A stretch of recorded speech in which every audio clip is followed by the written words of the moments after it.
In 2 Corinthians chapter 3, verse 18, we all, with unveiled face, beholding as in a mirror the glory of the Lord, are being transformed into the same image from glory to glory, just as by the Spirit of the Lord. So are we going to be a church that takes the time to just stare at him, look upon Jesus, to have our hearts moved and melted at the sight of him?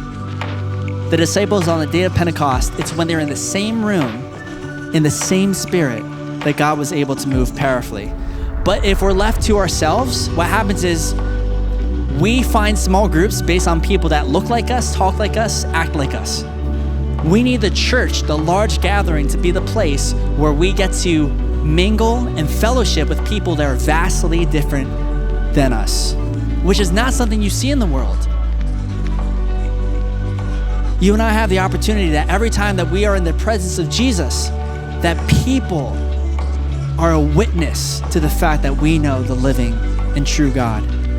But I'm looking at the 2.5 months I just lived, and I'm like, I have no idea what I did.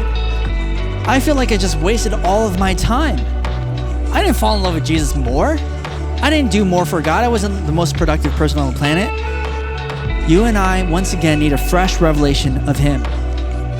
We need to stop evaluating ourselves by how much we are doing.